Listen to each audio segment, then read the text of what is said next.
CreepyCorner stories. Hey folks, before we dive into tonight's stories, I want to give a huge thank you to Kieran Tibbetts, Lisa Collin, 85, and Dark Impulse for supporting the channel and being amazing members. So if you enjoy what you hear tonight, you're in the right place. Now, grab your headphones, turn off the lights, and let's step into another amazing night. Don't forget to subscribe, like, and comment below. What kind of story hits you the hardest? The ones that feel too real, or the ones that could actually happen to someone you know? I ordered Christmas gifts from the dark web for my family. 3 days later, I found my sister on a Red Room waiting list. Hey Reddit, I made this account just for this, because I literally don't know what to do anymore. I can't go to the police. My parents won't believe me. And if I tell my therapist, she'll either up my meds or call someone with a net. This isn't a joke. I know how this sounds, but if you're reading this and you've ever messed around with the deep web, like actually gone past the creepypasta by a kidney level and into the real shit, you might understand. And if you haven't, don't. Let me back up. So this started a little after Thanksgiving this year, 2025. I live in a small town outside of Milwaukee, kind of quiet and uneventful, the kind of place where nothing ever happens except like people freaking out over a new Popeyes opening. I work remotely, data analyst for a boring insurance company, and I was chilling at home that weekend, watching those creepy animated horror videos on YouTube, half listening while scrolling through Reddit and X, formerly Twitter, still not used to that name. My girlfriend had just broken up with me. My parents were pressuring me to come home for Christmas, and my little sister, Sierra, was blowing up my phone asking what I was getting her this year. She's 17, super into weird TikTok stuff, like slime ASMR, analog horror, and some unsettling obsession with watching live surgery clips. No judgment. Okay, maybe a little. Anyway, I wanted to do something different this year. You know how every year people get socks or gift cards or some crap off Amazon and just fake a smile? I thought, stupidly, that maybe I could find something unique. I ended up on this subreddit that got nuked later called r/GIFTSBEYONDAMAZON. Someone had posted a screenshot of this bizarre email chain between them and a guy who claimed he sold custom experiences and unlisted packages from the deep web. Now, I know this sounds like dumb LARPing, and I thought so too. But the guy in the comments, he had proof. I mean, actual video proof of a gift he ordered where someone received this insane animatronic clown that showed up in a UPS box and danced when you turned off the lights. Like Five Nights at Freddy's level, freaky. It looked so real, and I'm a dumbass. So I asked around, DM'd a few of the users who had interacted with the post. Most of them didn't respond. One did. They said, "He's real. Use a burner browser. Look for Klaus List. You'll know it when you find it." Cool. Totally not sketchy. But I was hooked. The name Klaus List sounded like something out of a Netflix special, right? So yeah, I did what you're not supposed to do. I downloaded Tor. I booted up Tails OS on an old Chromebook I hadn't used since college. Hooked up through a public Starbucks Wi-Fi about 15 minutes away from my apartment. I had seen enough YouTube stories to not use my home IP. At least I got that right. It took a while. Lots of fake links, broken sites, scammy pop-ups. But eventually I found it. It was a white screen with a red sleigh icon in the top corner. Nothing else. I clicked it. The page flashed red and loaded this super basic HTML layout. Black text on white. No CSS, nothing fancy. Just a message. Welcome to Klaus List. Naughty or nice, you'll get what you deserve. Submit one name, one address, one gift. We do the rest. It was unsettling in the same way abandoned MySpace pages are. But I kept going. I submitted 3 names. My dad, my mom, and Sierra. For gifts, I picked random things. Dad got a pocket watch. He collects them. Mom got a candle set. And for Sierra, I typed something weird and rare from the deep web. She likes creepy stuff. I paid in Bitcoin. It was surprisingly cheap, like $27 each, which made me think it was a scam. But I still got an email a few minutes later from an address just called crinkleops at xmpp.onion. It only said, shipped, arrival in 3 days. Make sure they open it alone. Weird. But at this point, I was excited. Thought maybe it was just some weird niche art project or something, like a viral prank. I even filmed myself making the orders, planning to upload it to TikTok as a joke. Anyway, fast forward 3 days. Packages arrived. Brown, unmarked boxes. No labels. But they looked off. Like the cardboard was almost too clean, too smooth, and sealed with matte black tape. Sierra texted me a pic of hers with the caption, "Bro, did you order me a curse?" She opened hers first. It was a snow globe, but not like a cute Hallmark one. This one had a tiny model of a bedroom inside it. Like her bedroom, her actual bedroom, down to the LED light strips and the squishmallow on her bed. The bed in the snow globe was empty, but if you shook it, the flakes were red. I told her it was probably just some AI-generated custom thing. I tried to act like it was funny.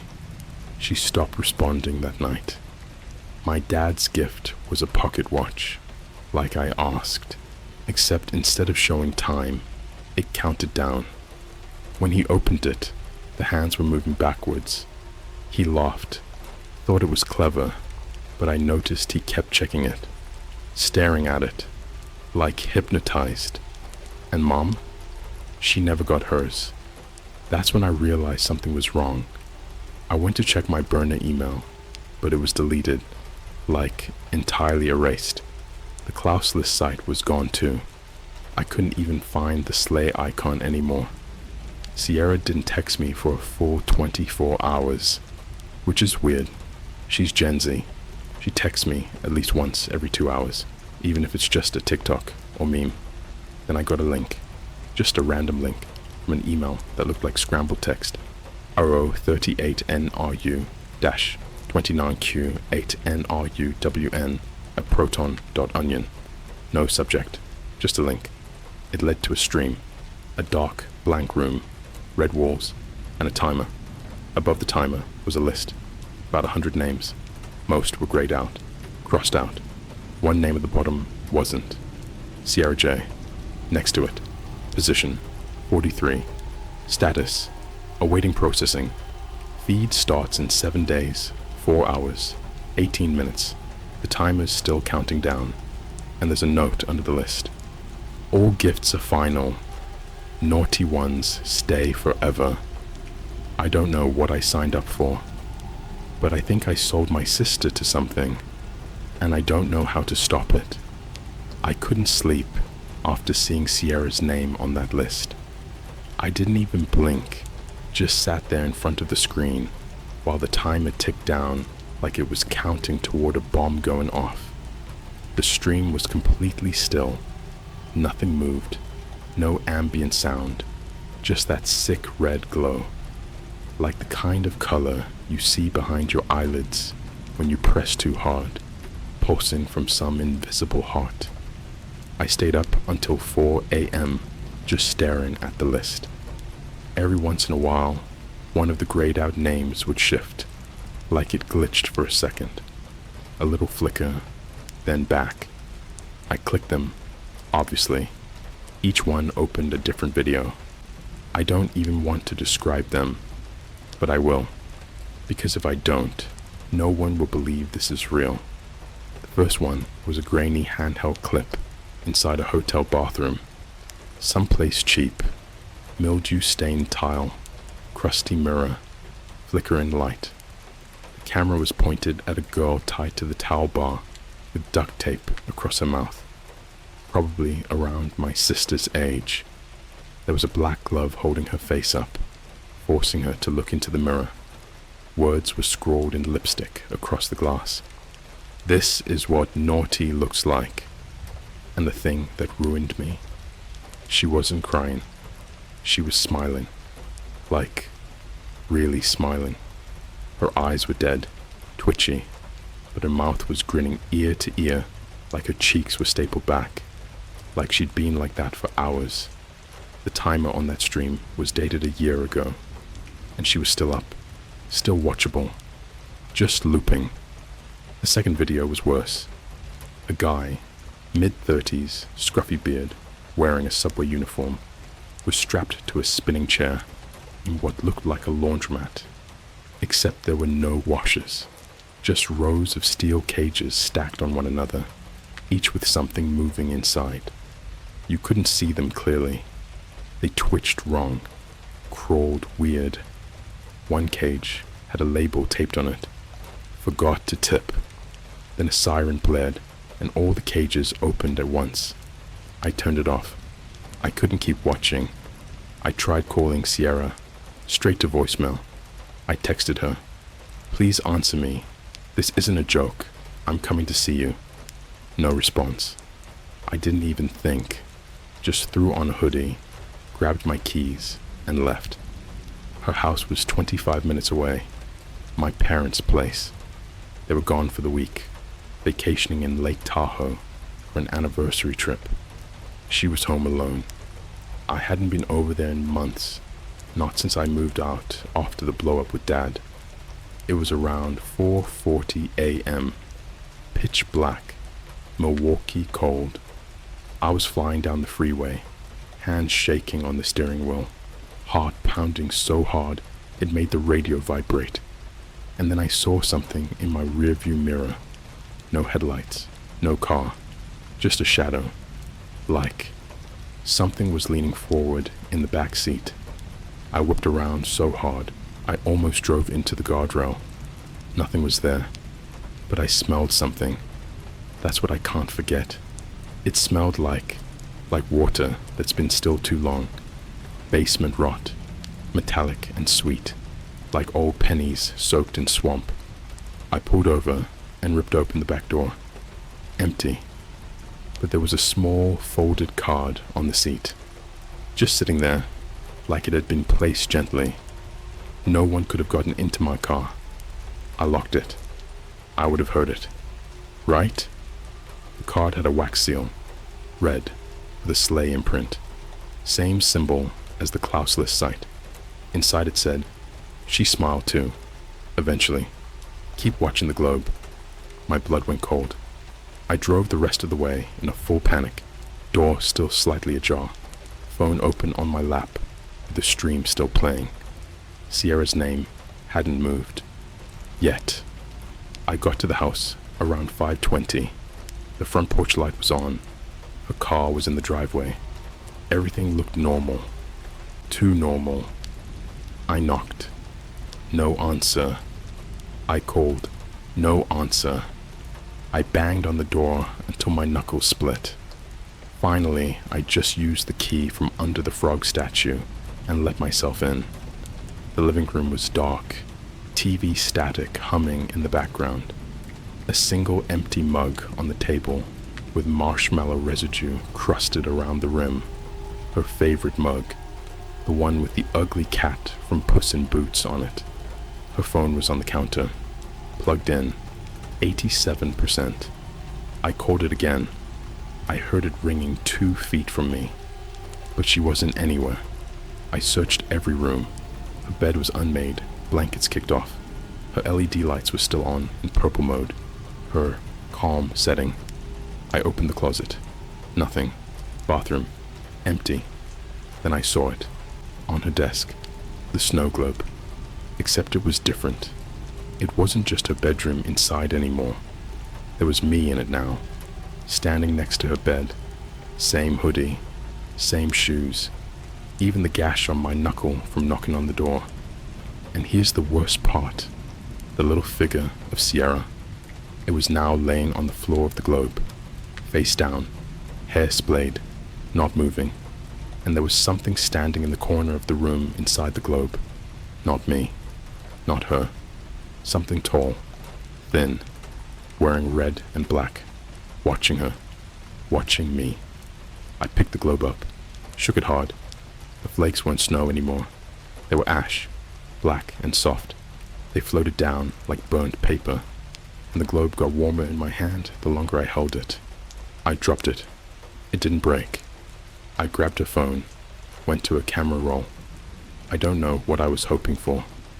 Proof. Something. But the photos were corrupted. Every image from the last 3 days was static and glitches. Except one. One video. It was Sierra in her room, holding the globe. She's talking to the camera, smiling nervously. Hey, this is the weirdest gift ever, but like, also kinda sick. Whoever made this, you all got skills, for real. I swear this is my room, LOL. Wait, hold up. She squints into the globe. Yo, is that me? On the bed? Okay, this is creepy now. No, like, actually, WTF. Then she looks up. Her smile drops, and the video cuts off. I played it again and again, frame by frame. The last second, if you pause it just right, you can see a reflection in the window behind her. Someone in a sleigh mask, not a Santa one. A twisted blackened one with blood-red eyes and horns curling from the sides, not even trying to hide, standing inside the room. That's when I called 911. They came in 6 minutes, searched the house, asked me 1,000 questions. No sign of forced entry, no signs of Sierra, no signs of struggle. But in the trash, under the sink, they found something. A torn scrap of paper, drenched in something red. It just said, "She's been claimed." Naughty until the end. They took me in for questioning, said I might be involved, told me it was a mental health episode, that there was no such package ever delivered, that the address I gave was flagged for a different incident years ago involving missing children. They said Sierra never existed. They said I was an only child. They showed me old family photos. She was gone from every single one. I swear she was real. I remember her. I can hear her voice in my head, her laugh, her stupid obsession with horror makeup tutorials, her Spotify playlists full of cursed analog horror ambience and Broadway soundtracks. I remember. I don't care what the police say. The globe's still with me. And this morning, I checked it again. There was a new figure inside, a third one, crouched near the door, holding something sharp. It's shaped like a candy cane. The ash flakes started moving on their own, like they were forming words. They spelled, "He'll join her soon, if I live that long." I burned it. I swear to God, I threw that fucking snow globe into a fire pit behind the abandoned steel mill near 16th Street and Watertown Plank. I soaked it in lighter fluid, watched the flames rise up like a dragon's breath, and I waited, watched it crack, hiss, hiss again, shatter from the heat like it was screaming. The flakes inside rose in little black curls, like they were choking on the heat. I even stayed an hour longer to make sure. Then I went home. Windows locked, lights on, phone off. I took 2 Ambien and collapsed on the couch. But this morning, when I woke up, the globe was on my kitchen table, exactly where I left it 2 days ago. No scorch marks, no cracks, no soot. Just sitting there, cold this time. And the snow. It wasn't ash anymore. It was teeth. Tiny, jagged, child-sized teeth raining slowly down over the scene inside. And what was inside? Me. Asleep on my couch. Mouth open. Same blanket. Same hoodie. Same position. But the globe version of me had both eyes missing. Like they'd been scooped out. Hollow black sockets. Behind me in the globe, that horned sleigh mask figure. Except now it had arms. Dozens of them. Thin, pale, greasy like plucked bird skin, coming out of its back and chest like spider legs, all holding something. A knife, a scalpel, a rusted hacksaw, a photo of Sierra's face with the eyes cut out. I grabbed the globe to throw it again, but the glass had no texture. It felt like skin, cold, clammy, pulsing. I dropped it. It didn't fall. It hovered, just for a second, then clicked softly back down onto the table, like it was setting itself into place. I backed up, heart pounding so loud I couldn't hit anything else, until, ding, my phone. I turned it off. I remember turning it off. The screen lit up with a notification. Your stream is about to begin. I tapped it. The browser opened. Same red room, same list. But now, my name was there too. Under Sierra's. Position 42. Status prepped. Feed starts in 72 hours. The timer had begun. 3 days. No way to stop it. And the worst part, the grayed out names above me. They were lighting up again. One by one, going active. Each of them, as if waking up. I clicked one. Another video loaded. A woman standing in a McDonald's play place. After hours. No children. Just her. She's holding a small stuffed toy. A Ronald McDonald doll. Smiling and pristine. And her face is twitching like she's trying not to cry. In the background, there's a man in a Santa hat behind the counter. He's not serving food. He's holding a cleaver. The timestamp read 2018, but the stream had a red live icon blinking, like it never stopped. I closed the browser, threw my phone into the sink, and ran water over it until the battery sizzled. I needed help. I drove to my buddy's place. Aaron, a guy I went to college with, now worked in cybersecurity for some soulless startup. He was the one who first taught me how to use Tor years ago, back when we used to screw around with dumb .onion forums. I showed up at his apartment on the east side unannounced, white as a ghost, shaking. He opened the door in pajama pants, took one look at me, and said, "What the hell did you see?" I told him everything, and to his credit, he didn't laugh. He didn't tell me I was crazy. He just stared at the snow globe I'd wrapped in a towel and brought in a duffel bag like it was radioactive. He told me he'd seen Klaus List once before, 4 years ago. A friend of his from Discord had found it while exploring old darknet directories. Aaron didn't believe the guy at first, until that friend stopped showing up to voice chats, stopped texting, vanished completely. And a month later, Aaron got a package. Inside, a USB stick, no return address, one file on it. Video. His friend, in a Chuck E. Cheese costume, sitting in a room full of mannequins. They weren't moving, at first, until the lights turned off. Aaron never watched the full thing. He burned the USB, changed his name, deleted every account he ever had, went totally off-grid for 6 months. But now, he was looking at me, and he saw the same thing in my face. He agreed to try something. He set up a virtual sandbox on a clean machine, ran packet sniffers, encrypted VPN chains, layered everything. We scanned the globe with every kind of tech we had. RFID, thermal, X-ray. Nothing. Except one thing. There was audio. Extremely low frequency. Like 12 hertz. So low, We had to amplify it 500 times just to hear.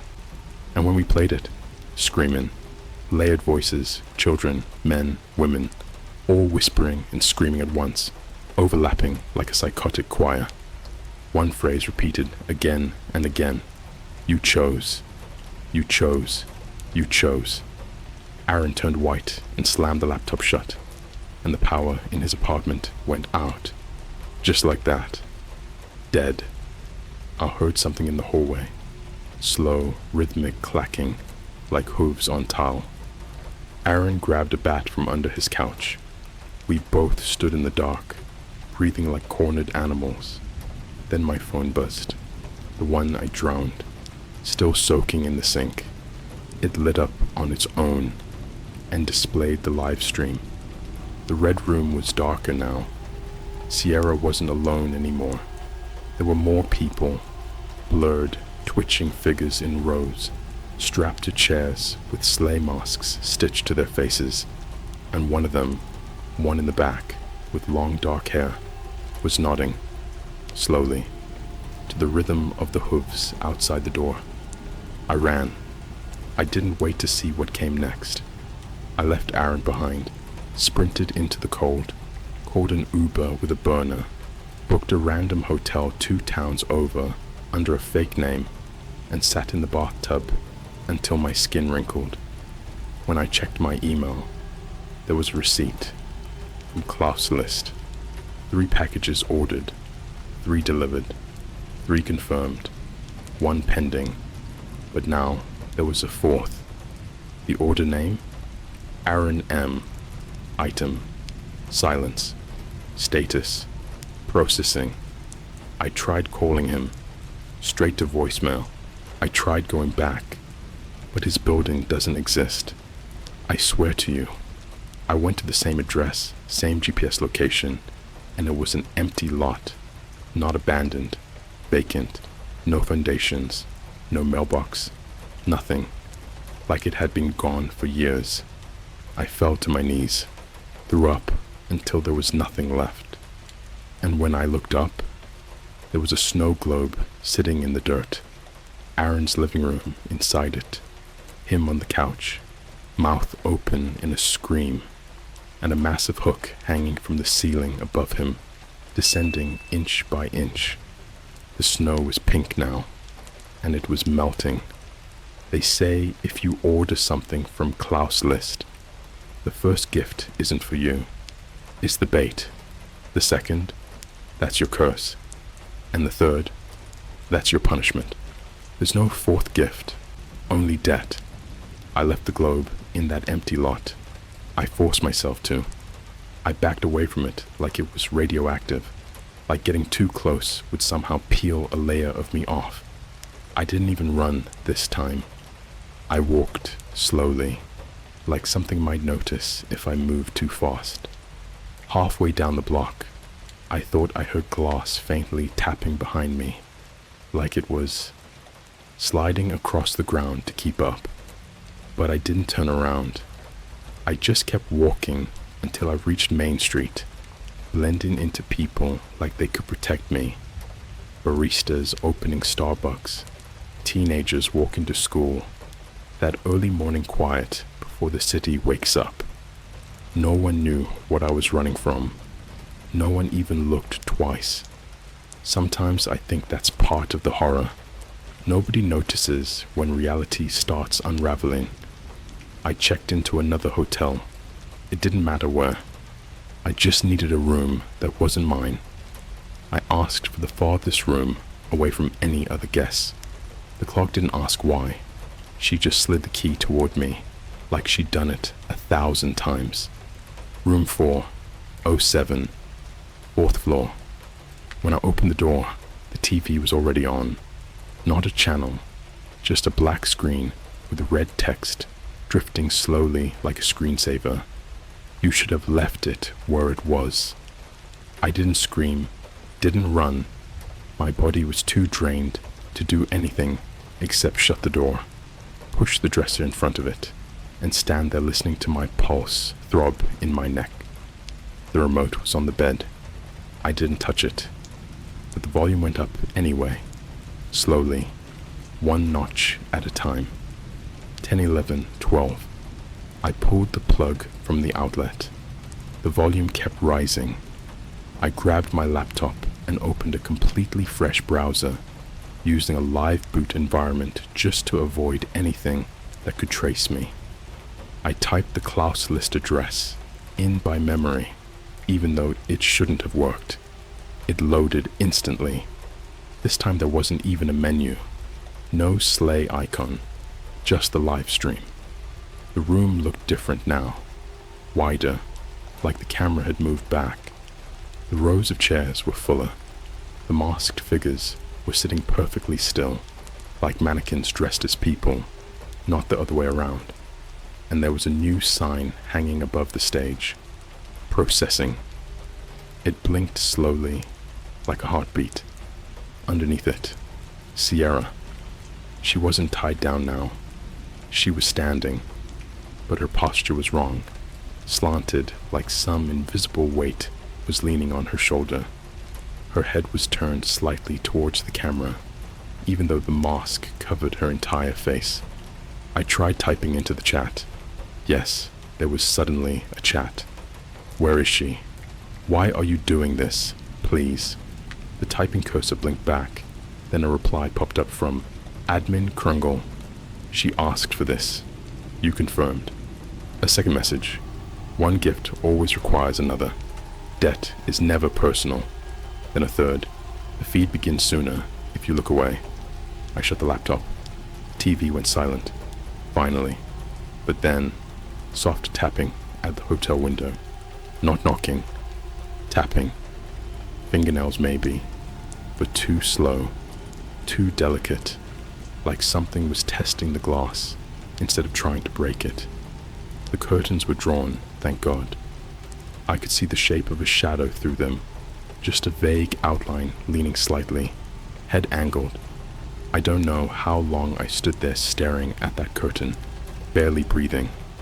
Finally, I forced myself to ask, "Who's there?" Silence. Then a voice, not from the window, from behind me, calm and close. "She's almost ready." I spun around so fast I nearly slipped. Nothing there. No figure in the room. My heart lurched so hard I tasted metal. And then my phone, lying face down on the nightstand, vibrated. Screen lit. A text from an unknown number. "We're in the lobby. Come down. We found your sister." My entire chest froze. I texted back. "Who are you?" No answer. Another message. "She's asking for you. Elevator is waiting." The elevator dinged. On the 4th floor. I hadn't pushed anything. I crept toward the peephole. Looked through. The hallway was empty, but the elevator door at the end of the hall was open, just holding there, dinging softly every few seconds, like someone was waiting inside with their finger on the open door button. Another text. "Hurry." Before she changes again. That word, changes, felt like someone had written it directly inside my skull. My hands shook so badly I could barely keep my phone still. Another ding. Longer this time. Like impatience. I backed away from the door, and then the hotel phone rang. The landline. I let it ring 10 times before I picked up, hands shaking so hard the bass rattled. I didn't speak. The line crackled, like old tape. Then a child's voice whispered, strained and thin, "Please don't let them make me look like them." My blood iced. It was her, or it sounded like her. But then the voice bent mid-sentence, like someone else spoke through her mouth. He signed it. He delivered her. The gift is his. Click. Deadline. I stayed awake until sunrise. I didn't sleep. I didn't move. Once sunlight hit the window, I finally had the courage to open the curtains. There were fingerprints on the outside glass, hundreds of them, tiny, child-sized, all smeared upward, as if trying to climb in. When I turned around, my laptop screen was awake again, even though it had been shut. The stream was full screen. Now there was a countdown in giant red digits. 471806. Underneath, feed will switch POV. A new line beneath that. Camera, your room. Something inside my chest dropped, like my organs fell through the floor. I looked at the tiny preview box in the corner. Grainy green night vision footage of someone sleeping in the exact same bed I was sitting on. Face covered, mask on, breathing slow. At the bottom right, text in white. Viewers, 1,928,411. And a chat message scrolling by faster than I could read. Thousands of them, overlapping, repeating. Next, next, next. I slammed the lid shut. Didn't matter. The chanting continued muffled through the speakers, like it was coming from somewhere deeper than the laptop. And then, another message slid across the bottom of the screen in red. Don't take too long choosing. The next is always someone you love. There's one thing I haven't told anyone yet. Not the police. Not even myself out loud. I didn't just type my family's names. There was a fourth name I typed originally. Someone I erased before pressing submit because I thought it felt weird, like gifting a person. Someone I care about more than I ever admitted. I deleted her name. Or I thought I did. But a few minutes ago, the stream updated. New order, confirmed item, return recipient, S. Lopez. Her initials. Someone I thought I was protecting by keeping her out. Someone the site remembered anyway. And next to her name, a status I haven't seen before. Already taken. I didn't sleep after I saw her name. S. Lopez. Someone I hadn't spoken to in months. Someone I tried to forget. Someone I cared about in a way that felt too risky and too real at the same time. I thought distance meant safety. Apparently, all it meant was that they could get to her sooner. I tried every digital trace I could think of. IG, Messenger, Discord, TikTok. Every account showed the same thing. User not found. No posts, no profile pictures, nothing. Like someone took an eraser and scrubbed her out pixel by pixel. Even photos on my phone, ones she sent me months ago, were glitching out. Faces blurring into static like my memory couldn't legally keep her image anymore. That's when I realized what this was. Erasure. Not killing. Replacing. At 2:14 a.m., something pulled my blanket tight across my body. Slowly, like a parent tucking a child in. Except I wasn't asleep, and I wasn't cold. I didn't move, didn't breathe, just felt that careful pressure smoothing the blanket, pressing the air out around me, trying to make me still. On the TV, black screen.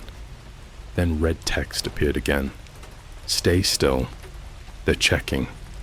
I didn't even have time to process before the power cut, and the room dipped into that unnatural silence that isn't actually silent, just filled with things you're not supposed to hear. Something in the far corner of the room exhaled. Long, slow, like lungs that never belonged to a human. My laptop opened on its own. Not physically. The lid was closed, but the screen lit, projecting faint glow across the ceiling, like a nightlight. The stream was different now. No more red room. No more masks.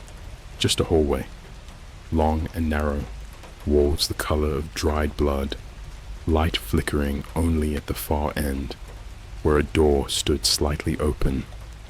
A shadow moved behind the door, pacing slowly past the crack, like someone waiting for their cue, like an actor rehearsing the moment they enter.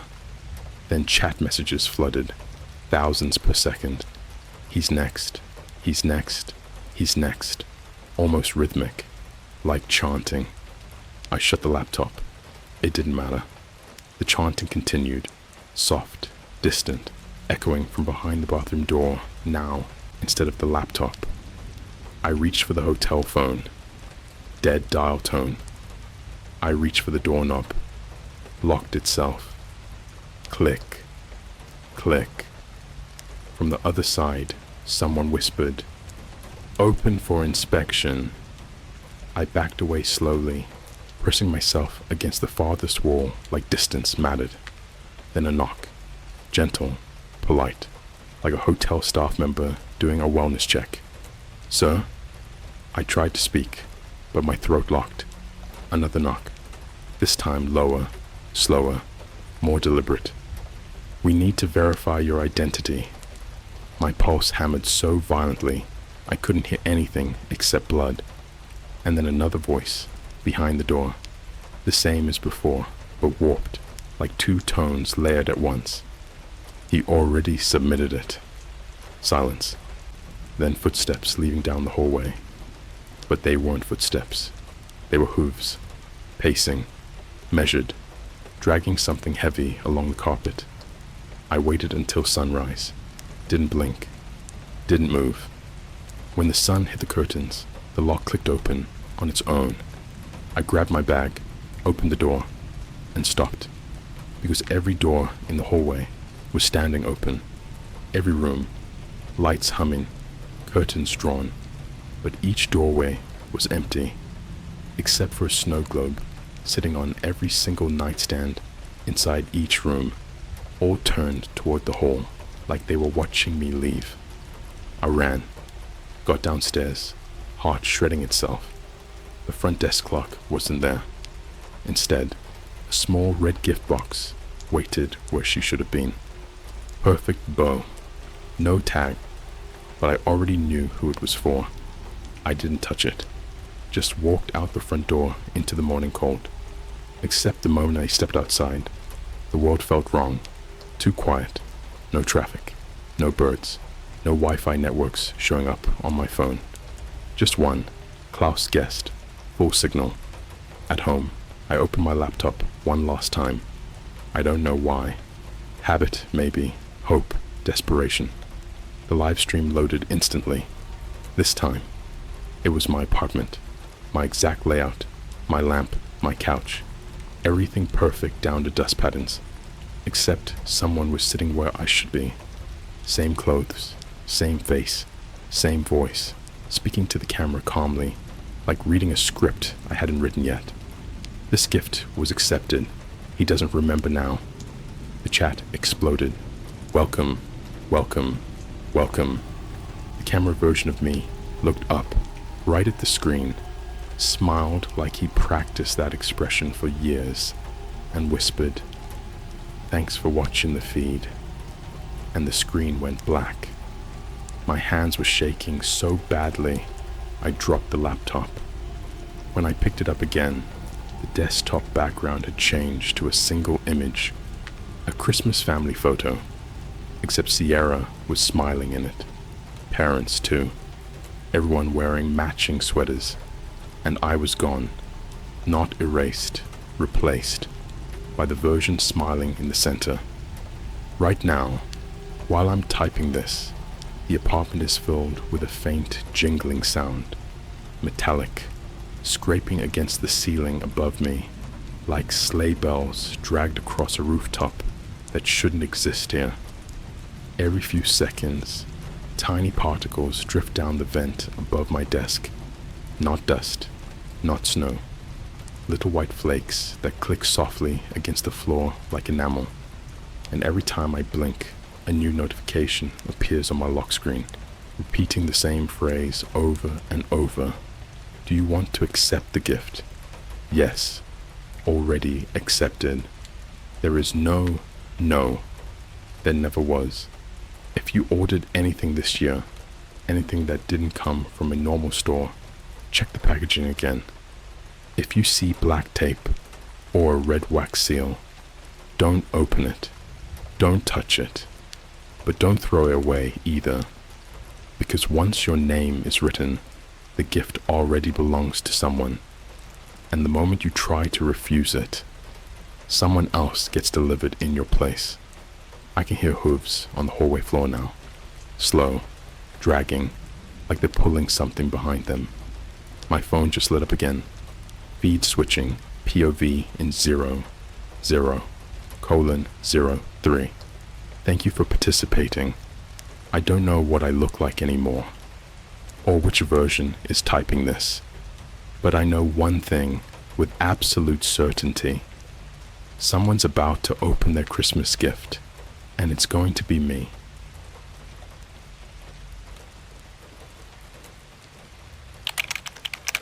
I adopted a kid from the dark web.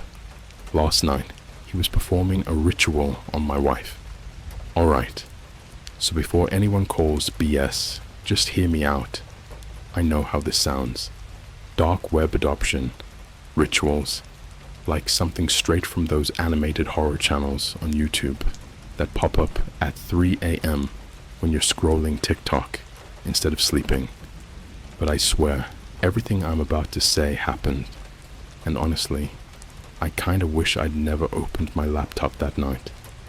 This started back in March, late March, right when everyone online was talking about that deep net adoption ring rumor. It was trending on Twitter for like 3 hours before it got buried by some celebrity breakup.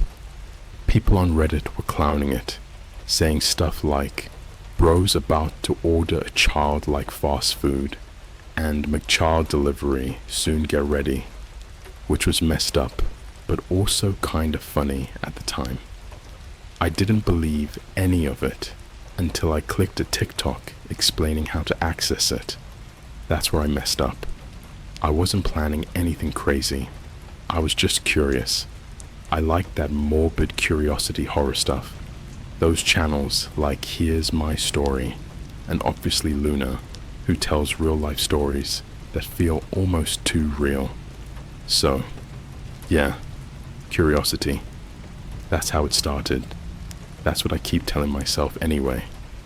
I downloaded Tor, connected everything, and next thing I knew, I was staring into this disgusting-looking marketplace page with pixelated thumbnails and usernames that looked like someone smashed the keyboard. Half the links were probably scams or viruses, but there was one link, one that caught my eye.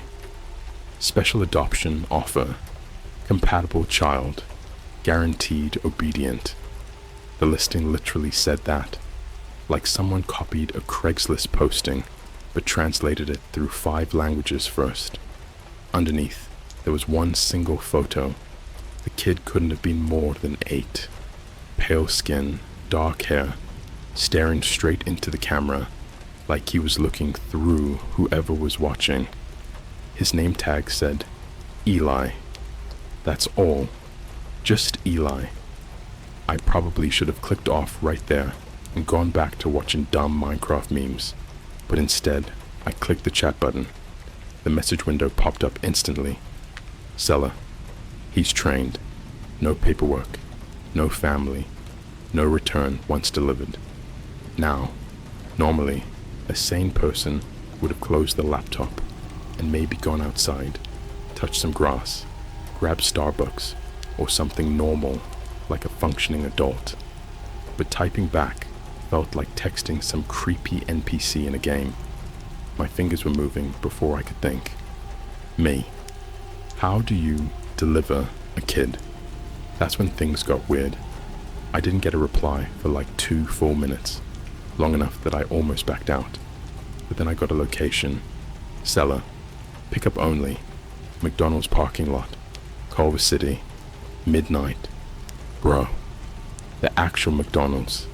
The one near the freeway that everyone knows, because the drive-thru always smells like burnt fries, even when you're just passing by. I've gotten iced coffee there 1,000,000 times. I read the message like 10 times, my heart pounding. I knew this was illegal. I knew this was probably human trafficking or worse, but something in me was curious, like every horror documentary I'd ever watched was suddenly pulling a string in my brain. I didn't tell my wife either. I honestly believed it would be a no-show. A troll messing with idiots like me. But I went. I shouldn't have. But I drove there around 11:50, parked near the back, pretending I was just scrolling Instagram in my car. Around midnight, a black van rolled up behind me, and this older guy stepped out. He didn't look sketchy. He looked like someone you'd see working at a hardware store or stocking shelves at Walmart. Regular, normal, too normal. Then the passenger door opened and the kid stepped out. Bro, the moment I saw him, something felt wrong. Not like horror movie monster wrong. More like when you randomly see someone staring at you in a crowded Starbucks, and your body knows before your brain does that something's off. Eli didn't blink. He didn't speak. He just walked over and sat in the back seat of my car like he'd done it 1,000 times before. I just stared at him in the rearview mirror. His eyes were this weird, almost gray color, like storm clouds before rain. And then, without me asking anything, he finally spoke. Do you have a basement? His voice was flat and quiet, like someone reading text messages out loud. I froze. My house did have a basement. My wife hated it. It was cold and unfinished, and the lights flickered every time we turned them on. But before I could answer, he said something else. Good. No emotion, no smile, just good, like he already knew. I literally didn't sleep that night. I put him in the guest room upstairs, next to my office, and every couple minutes I swore I heard footsteps, walking up and down the hallway. But every time I checked, Eli was just sitting on the bed, staring at the wall, not sleeping, not blinking, staring. I should have brought him back. I should have told my wife everything, but I didn't. Because the next morning, when she got home from her yoga class, Eli walked up to her like he'd known her for years, held her hand gently, and whispered something I couldn't quite hear. And she smiled, like a genuine, warm smile. When I asked her later, she said he just introduced himself, but I swear I heard something else. Something like, I've been waiting, but I tried to ignore it. Tried to act like this was just a bizarre, extremely illegal situation I accidentally stepped into. Tried to pretend he was just another foster kid needing a home.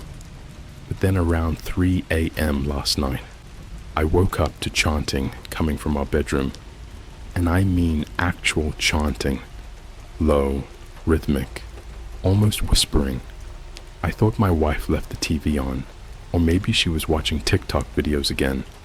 When I walked down the hallway and opened the door, Eli was standing over her, both hands raised, eyes completely black, and my wife wasn't asleep. She was staring up at him like she couldn't move. I'll tell you everything that happened in part 2, but I need a bit to process what I saw when he turned toward me. It wasn't just a ritual. It was like he was waiting for me to wake up and see it. When Eli turned toward me, he didn't look like an 8-year-old kid anymore. His face looked stretched somehow, like his skin didn't fully match the shape underneath. His eyes weren't glowing or bleeding or any cartoon scare stuff. They were just pitch black, like he was looking at me through a camera lens. And the worst part was how calm he looked. Not angry, not surprised, just certain. My wife's eyes moved toward me, but her whole body stayed rigid. She mouthed something like, "Don't," barely a whisper, like she physically couldn't form the rest of the word. Eli put one finger up to his lips, like, "Shh." Everything in me wanted to grab him, throw him out the window, something. But there was this pressure in the room, like heavy gravity, like my brain was wrapped in static. I remember actually feeling nauseous, like the air itself was vibrating. He leaned down and whispered something to my wife. I could hear syllables, not words, like a language I wasn't meant to understand. It didn't sound human, no fake demon growls or Hollywood chanting. It sounded like someone speaking normally, but every few syllables were backwards, like your brain tries to process it and just fails. She blinked once, slow, like she had just been underwater. Then Eli gently placed his palm on her forehead, and that's when her breathing started getting weird. Slow, deep gasps, like she was using all her strength just to pull air. I tried to move toward them, but my feet felt like they were frozen into the floor. That helpless feeling, like when you wake up from sleep paralysis, but you're not actually asleep. Finally, I shouted, something stupid like, "Stop!" And Eli's head snapped toward me, so fast his hair whipped across his cheek. He dropped his hand. My wife exhaled this shaky breath and curled slightly, like she finally had control again. I rushed to her, but she put her hand on my wrist and whispered the quietest, "Don't." Except this time, she wasn't talking to him. She was talking to me. I didn't sleep the rest of the night. None of us did. Eli went back to the guest room without me saying anything, like the moment passed and he was just bored, like he had done something routine. Wash hands, brush teeth, petrify family, normal bedtime routine. My wife didn't say a single word. She sat upright in bed until sunrise, staring at our closet door like something might walk out. When morning finally hit, she went downstairs and made breakfast like nothing happened. She even asked Eli if he wanted cereal, like she was stuck in ultra-polite mode. He nodded once and sat at the table normally, eating Cheerios, quiet, like a normal kid. Except I noticed something. She never took her eyes off him, not once. Later that afternoon, I caught her in the hallway, whispering into her phone. I asked who she was calling, and she said it was her sister. But she didn't have a sister. Her parents are from Seattle, and she's an only child. She's told me that 1,000,000 times. When I reminded her, she just gave me this blank expression, like she legitimately didn't know what I meant. I didn't push it. Something about her eyes felt hollow, like she was repeating a script. And Eli, he started doing little things, small things that I would have ignored if it wasn't for that night. He'd go into rooms without turning on lights and just stand in the dark. I'd find him in the basement sometimes, not moving, just staring at the cement wall. One time, I swear, I heard whispering coming from down there, like he wasn't alone. But when I checked, he was alone, hands clasped behind his back, like he was waiting for someone. He started asking weird questions. Do you know when people stop dreaming? Does your wife have nightmares? Who sleeps on the left side of the bed? How deep is your backyard? Underneath the dirt? Not kid questions, not even human questions. One night he asked if we ever visited cemeteries. Casual, like he was asking if we'd been to Disneyland or Universal Studios. My wife answered before I could even open my mouth. Yes, she said, on our anniversary. We never, ever have. We went to Vegas last anniversary, but she said it so confidently, I almost doubted myself. That night, I checked her phone while she showered. All her recent texts were gone, like erased. Snapchat, Instagram, messages, every conversation empty, except for one contact saved under a name I've never seen. Caretaker. And there were messages, hundreds of them, but every single one had been deleted. I scrolled up and only saw the most recent. Caretaker. Keep him close. Do not interfere again. That's when I heard footsteps behind me. Soft, barefoot. Eli stood there at the end of the hallway, just watching me, not blinking.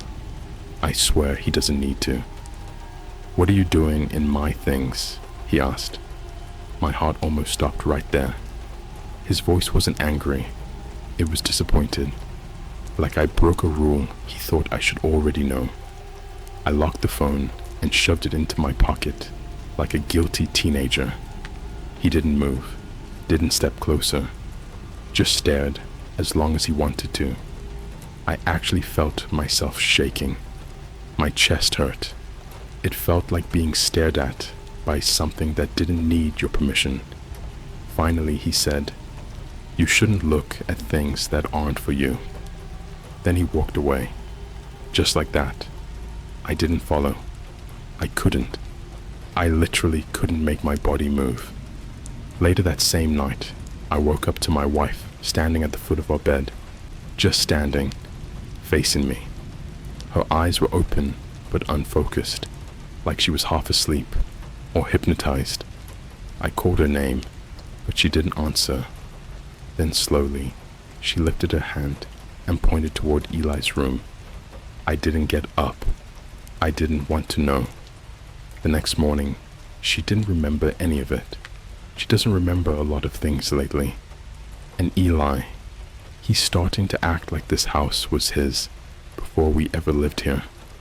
Like he knows every corner already. Last night I heard digging coming from the backyard. Slow metal scraping dirt. I didn't go look. I lay in bed staring at the ceiling, praying the sound would stop. When I asked my wife this morning if she heard anything, she smiled and said, "He just needed practice." And I swear she meant it. Whatever Eli was doing over my wife that night, it wasn't finished. It wasn't even the beginning. He didn't pick us by accident. He was waiting for us. I've been sitting here for maybe an hour trying to figure out how to even explain what happened downstairs without sounding like I'm making it up. But I promised I'd tell this straight, so I'm gonna keep going. Just know, this part is the point where things stopped being creepy and started feeling like whatever Eli is, he wasn't brought here. He came here for something. It started 2 nights after the backyard digging, around maybe 4 a.m. I woke up to a sound I hadn't heard since we moved in. Our basement door opening. That loud hollow creak the hinge makes because the frame is old and the wood swells. I checked the bed. My wife wasn't there, which honestly scared me more than I expected because she never wakes up before sunrise. I didn't even get up right away. That's the part that messes with me. I was frozen, staring at the ceiling, listening. Somewhere deep below, something tapped against the concrete floor.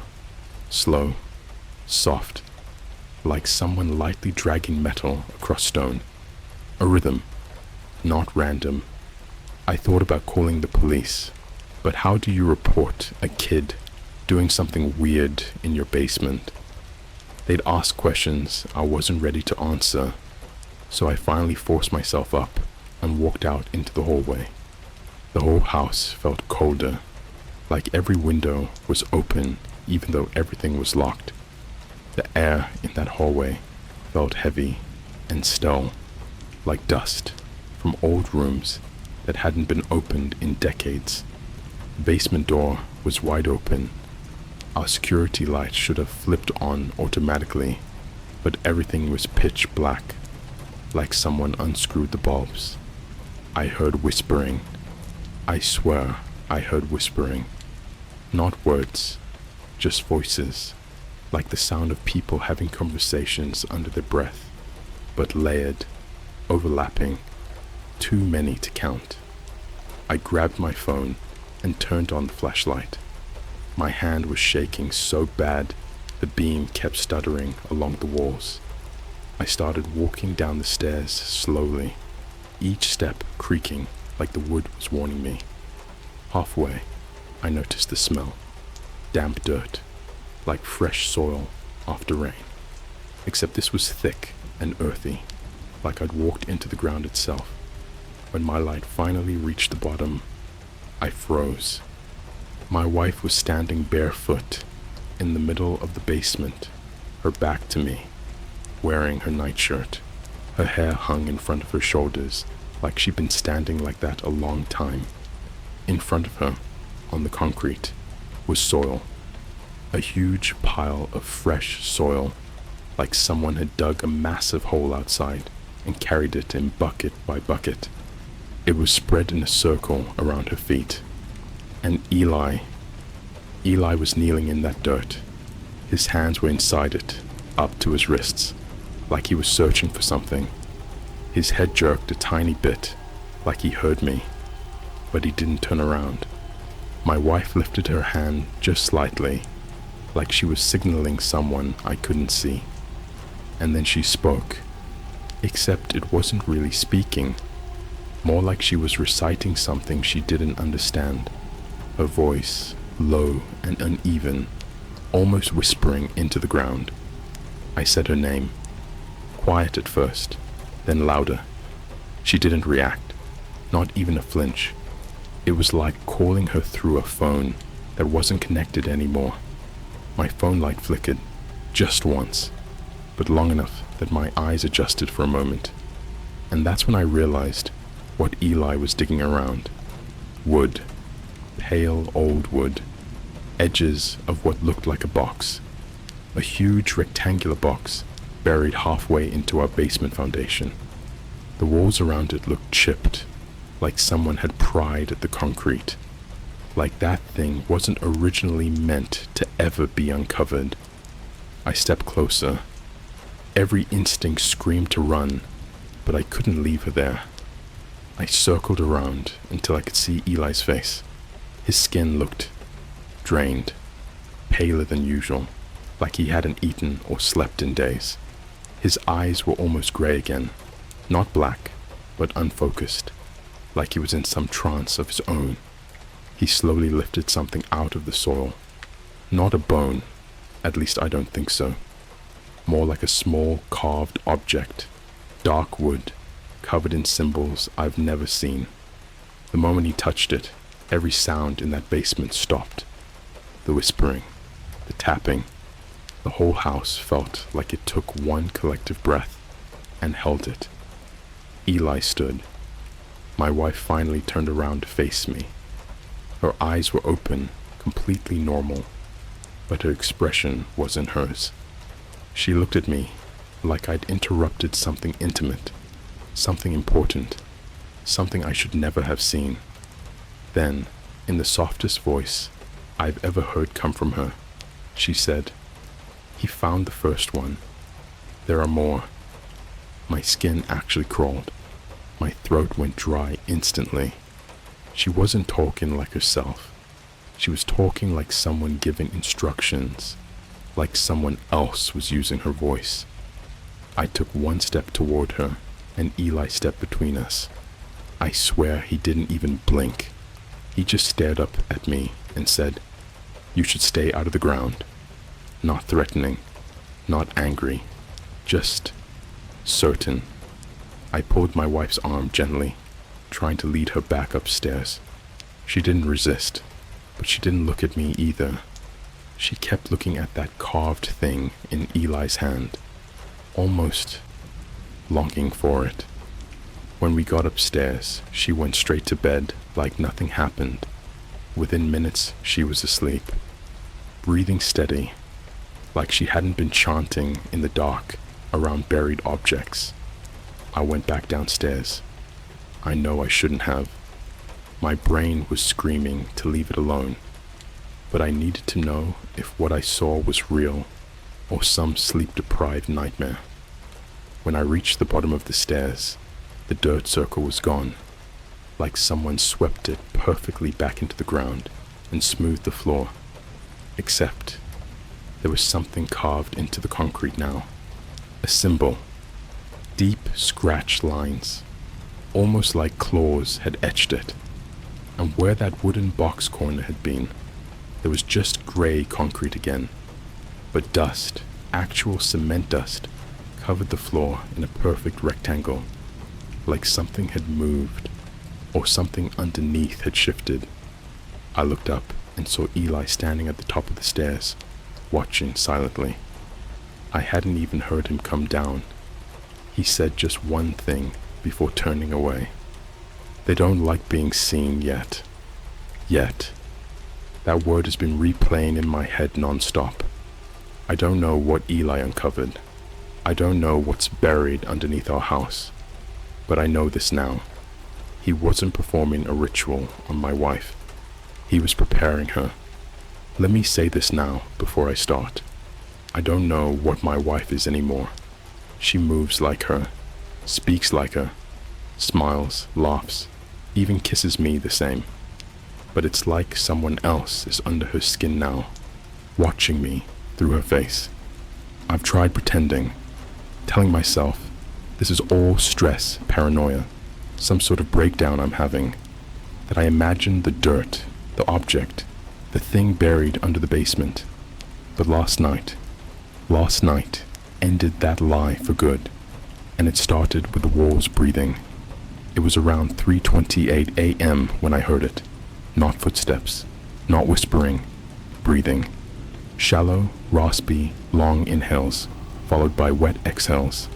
Not from outside the house, inside the walls, specifically behind the drywall in the hallway, between Eli's room and the basement door. I pressed my ear against it, and I swear on everything, I felt warm air hit my neck from the vent just above, like something was exhaling through the vent system, but slower, heavier, with purpose. That's when I saw the first movement. My wife, barefoot, was standing at the end of the hallway, motionless, face tilted slightly toward the ceiling, not blinking, like she was listening too. Then she turned and walked into Eli's room. Didn't knock, just opened the door and walked in like she was entering a church. I followed, quiet as I could. My heart was jackhammering in my chest. Through the gap in the door, I saw them both sitting cross-legged on the floor in the center of the room. No lights, just moonlight casting their shadows across the carpet. Between them was something new, a drawing, but not with crayons or pencils. This thing was made with ash, soot, maybe burned bone dust, if I'm being honest. It was a crude circle with 5 finger-length lines crossing through it, like a child's version of a summoning sigil. But the part that stuck with me, burned into my mind, was how they sat perfectly still, eyes closed, swaying gently in sync, like they were listening to a song I couldn't hear. Then my wife said something. Her voice was distorted, like she was speaking through static. They're not ready to eat, but they're close. Eli nodded slowly. His mouth opened slightly, but he didn't speak, just inhaled, long and deep, and the room felt like it shrank, like the air was being pulled into him. Then he turned toward me. I didn't move. I couldn't. He smiled, not like a child, not even like a predator, like a host. You brought us here. He said it like a fact, like I was responsible for opening something, and now I couldn't close it. I slammed the door and ran back to the bedroom.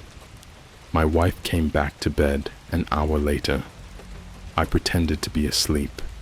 She curled into me the way she always did, except she whispered something before falling asleep.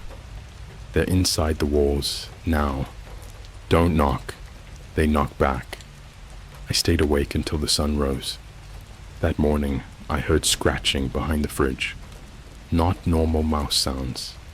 This was slow, deliberate, almost rhythmic, like someone tracing a pattern inside the walls with a fingernail. I moved the fridge back and peeled away a bit of drywall, just enough to peek inside. I wish I hadn't, because there was something carved on the inside of the wall. Letters, names, my name, my wife's name, and a third, Eli, key child, scratched deeply, over and over, like someone had been writing it for hours.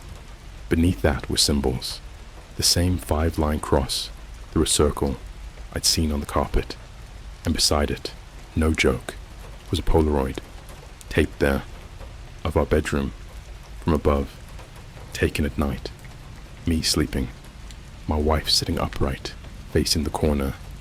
I checked our phones, no pictures taken, no camera app open. I checked the Nest Cam we installed a year ago in our hallway for safety. The recording glitched from 2:59 a.m. to 4:10 a.m. Straight skip.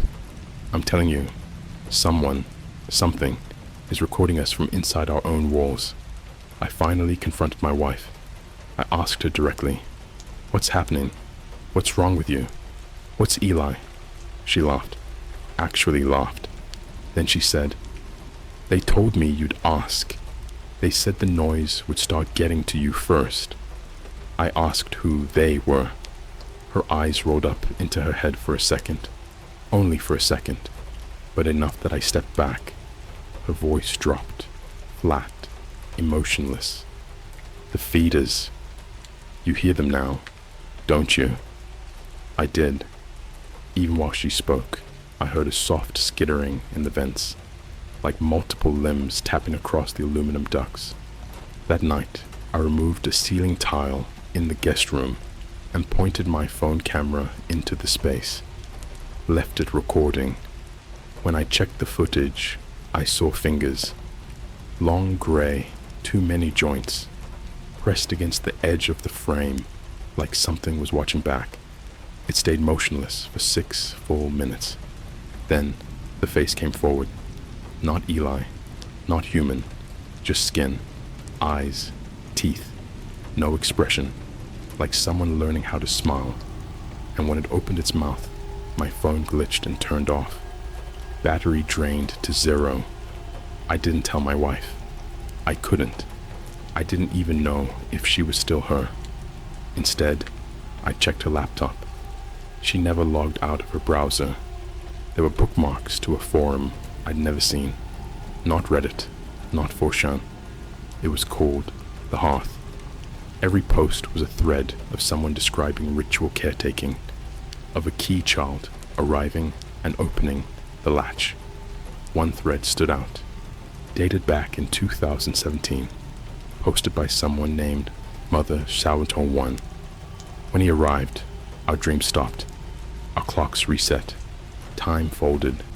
We heard them in the ducts. My husband hung himself a month later, but it was peaceful. They'd already fed by then. Another reply. "You don't adopt him. He chooses your home. The dirt isn't his grave. It's his mouth." My hands went cold. My wife came into the room while I was still reading. She looked at the screen, then at me, and for the first time in weeks, she didn't smile. She just said, "You've looked too deep." Then she handed me something, quietly, like it was a gift. The same wooden carving Eli pulled from the basement. The one he said was the first. She closed my hand around it, leaned in close, and whispered into my ear like she was telling me something so secret the walls shouldn't hear. "It already tasted you. I haven't been back in the basement since. But tonight, the scratching is louder. The vents shake slightly every hour. The symbols on the wall are glowing faintly under black light. And Eli keeps asking me what I dream about. The problem is, I haven't dreamed in a week. I've rewritten this ending a dozen times, trying to keep myself calm, trying not to think about every sound this house makes now. But this is the truth, as clearly as I can put it without losing my mind. I think tonight was the purpose of everything. The basement, the walls, Eli, the things that followed him here. Nothing in this house is just a house anymore. I realized something around sunset. The silence isn't normal silence. It's layered, like someone holding their breath inside the same silence you're hearing. I know that sounds insane, but the house felt like it was waiting for something, for me to notice. My wife wasn't talking, barely moving. She sat on the couch, scrolling through her phone, but her thumb wasn't actually touching the screen, just hovering over it, like she was mimicking the gesture. Her phone screen was black. Reflected in the glass, I could see her eyes, but they weren't looking at the phone.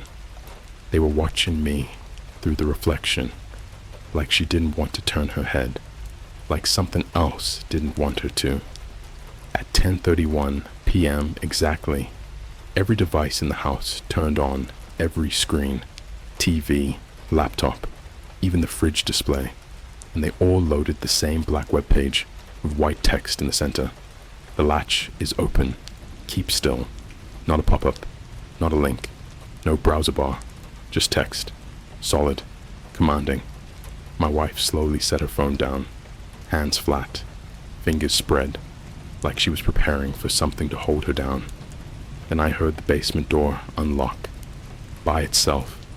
That old metal bolt that always gets jammed just slid open. No footsteps, no breathing this time, just the door. I wanted to grab my keys, drive off, leave this place burning, but I couldn't move. My legs felt like the weight of the entire basement was pulling them down. Then Eli walked into the living room, not slowly, not creepily, just normally, like a kid who woke up thirsty and wanted a glass of water. Bare feet, pajama bottoms, calm expression. A child. But his shadow stretched way too far across the floor, as if something taller was standing right behind him, sharing the same shape. He looked at me, the same way he did the first night. Composed, predictable. "Don't go outside yet," he said. "You're going to want to see this." My wife stood up without being told, walked behind him like she was following a tour guide at a museum. No hesitation, no confusion, just obedience. And every light in the house shut off, except one, the hallway light leading to the basement, like a runway, like something wanted us to walk toward it. The air inside the hallway changed. It felt thick, humid, like the atmosphere deep underground or inside a cave where air hasn't moved in centuries. My skin prickled. My heartbeat wasn't in my chest anymore. It felt like it was in my throat. My wife whispered something quietly as she passed me, barely audible, but I caught enough to know it wasn't my wife saying it. "It's hungry." At the top of the basement stairs, I finally spoke. "Eli, what are you?" He didn't turn around. He didn't even breathe, but he answered like the question bored him. "A beginning." And then, to my wife, "Bring it up." Something moved beneath the stairs, not fast, not aggressive, just large, dragging across concrete. Slow, steady movement, like a long body shifting position after sleeping for way too long.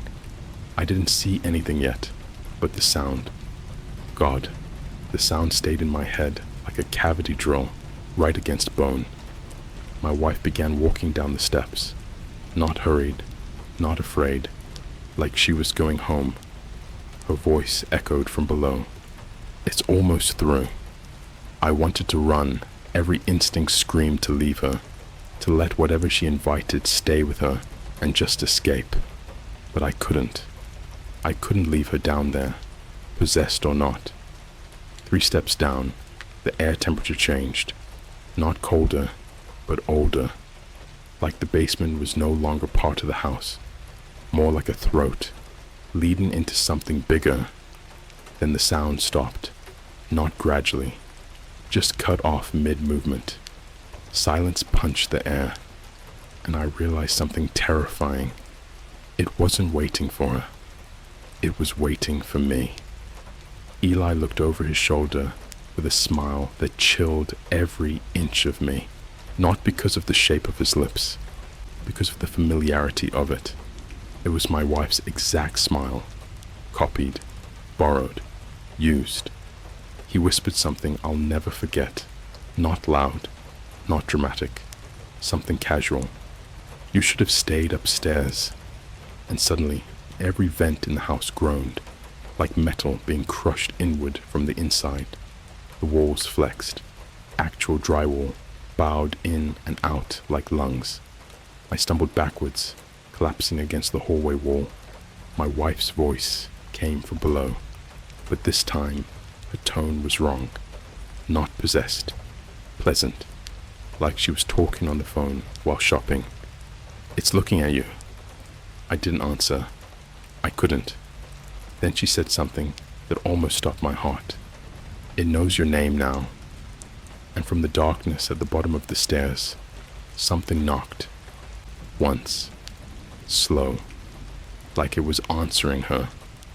I ran. I don't remember grabbing the keys, or unlocking the door, or starting the car. I just remember the sound of something heavy dragging up the stairs behind me, and my wife calling after me, voice calm, like she was asking if I wanted anything from Starbucks. "We'll see you when the house finds you again." I drove for hours, didn't stop, didn't think, just put distance between myself and that place.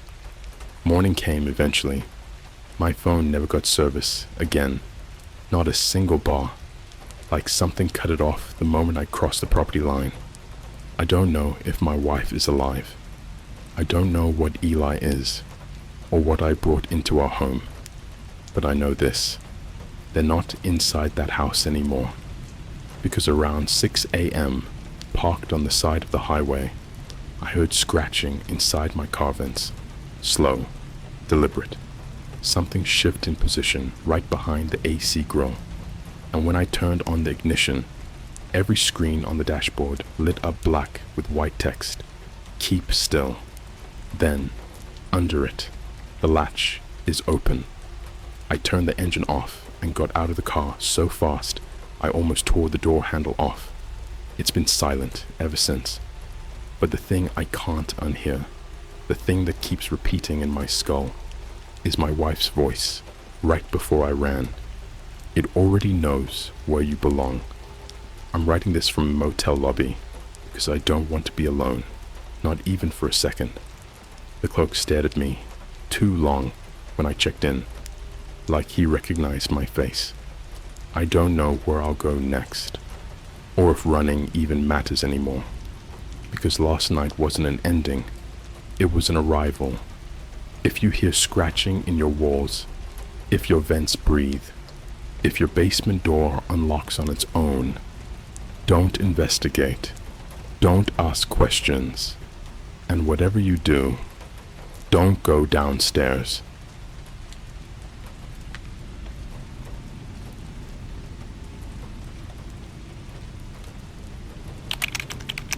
I am an FBI agent that works on dark web operations humans aren't supposed to know.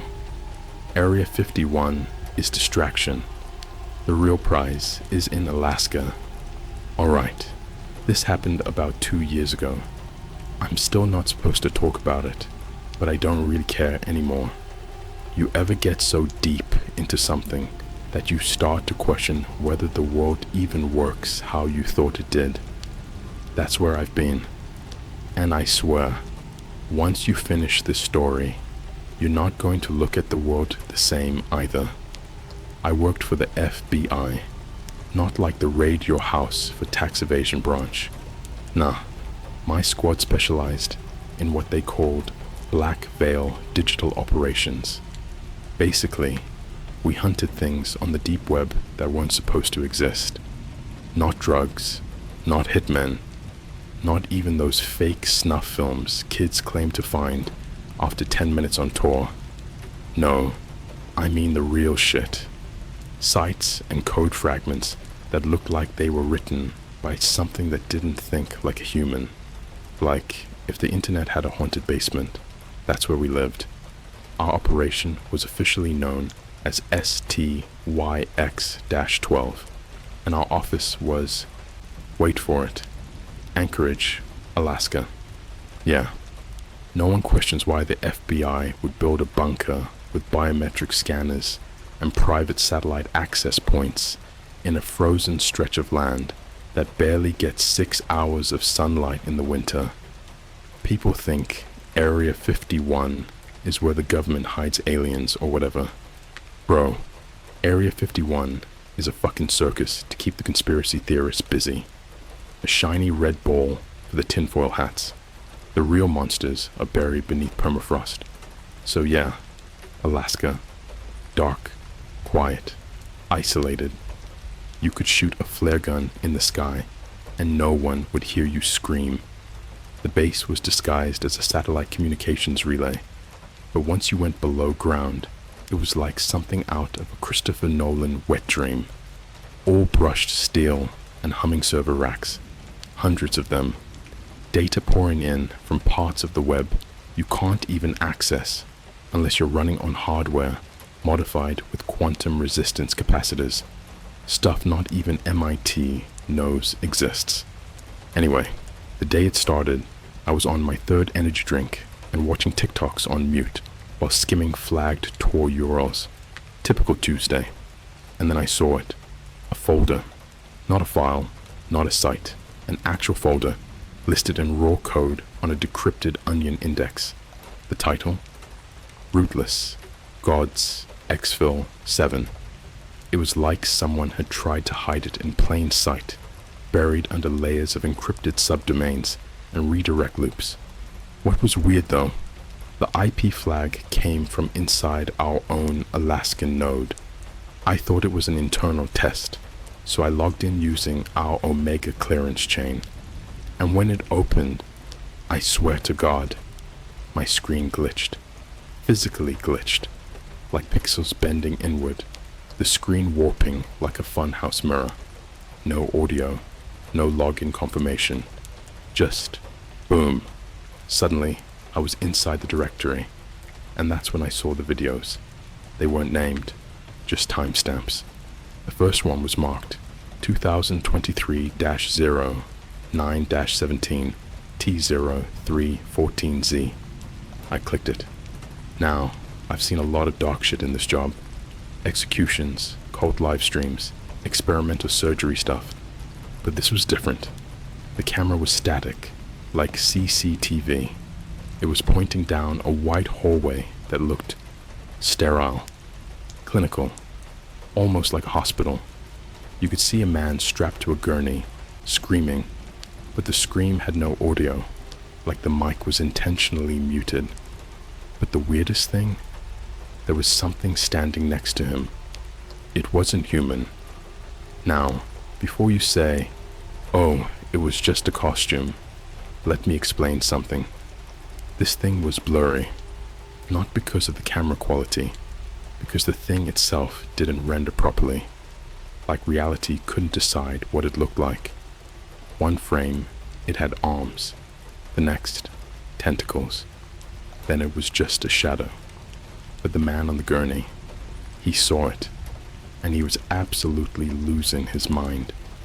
It leaned close to his head, and even though I couldn't hear the scream, I could feel it, like it was vibrating in my chest. The video lasted 47 seconds. At the end, the lights flickered, and the man just disappeared. Not like someone turned off the feed. He just blinked out of existence. I shut the tab. A minute later, my headset lit up. Agent Rains, report to floor B, Vault 4. Now, they'd seen me access the folder. Down in Vault 4, my supervisor, Director Malkin, was waiting. Short guy, always wore the same grey turtleneck, bald like an egg, never smiled. The vault smelled like printer ink and sterile cold metal. And there on the table was a printed screenshot of the exact frame I'd seen, the blurry figure standing next to the man. Only this time, there was a second person in the image. Me. standing in the background, looking at the camera. I almost threw up.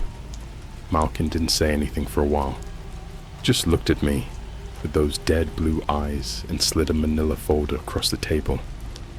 "You're being reassigned," he said. Inside was a plane ticket. Destination: Point Hope, Alaska. Population: 700. There was a sticky note on the last page. Stop looking at the screen. The flight to Point Hope was on a twin-prop aircraft that looked like it had been pulled out of a Cold War museum. No in-flight service, no Wi-Fi, no other passengers. Just me, my issued parka, and a black duffel bag I wasn't allowed to open. The pilot didn't talk. He wore mirrored sunglasses the whole time, even in the freezing twilight. Just nodded once, before takeoff, once after landing. Then he taxied the plane into a hangar and disappeared like he'd never existed. Point Hope wasn't even a town. It was a memory carved into permafrost. A dozen prefab buildings huddled like refugees around an old radio tower. No traffic, no stores, not even the smell of smoke. Just wind and silence, and the kind of dark that made you feel like something was watching from every shadow. I was met by a woman who didn't say her name, just wore an old military parka stitched with the same Stye X12 badge I had on my clearance band. She handed me a cracked Motorola walkie-talkie and said, "Channel 3, you don't leave unless you're called." Her eyes were red around the edges, not like she was crying, like she hadn't slept in days, or like she'd seen something she was trying to keep behind her eyes. She didn't look at me again after that. The barracks was just a metal shipping container with a cot, a desk, and a laptop with no keyboard, just a biometric scanner and a single USB slot. On the desk was a folded paper with 4 words handwritten in black ink. No reflections, no recording, no God, and beneath it, a key. Old, like skeleton key old. That night, I didn't sleep. The walls creaked like they were breathing. Something scratched across the roof. Not a bird, not an animal. It was too slow, too rhythmic, like fingers dragging. At 3:14 a.m., the walkie crackled. "Agent Rains, proceed to Site 7. Then silence. No voice, no acknowledgement. Just static that hissed like a whisper trapped inside the device. I stepped outside, and the wind immediately slapped my face like a wet hand. Everything was painted in blue moonlight and frost. Site 7 was down a slope, past the old graveyard, where crosses were bent like someone had tried to tear them out of the ground, but failed. Half the names were scratched off. The other half didn't even use the Latin alphabet. Site 7 was a hatch, just a rusted steel door embedded in the ice, like a storm shelter. My key fit. It didn't unlock it. It woke it. I heard something behind the door groan, not mechanical, biological. I opened it anyway. The staircase dropped at least 10 stories. Bare concrete, no rails. Halfway down, the temperature changed. Not colder, warmer, wet, like a basement filled with breath.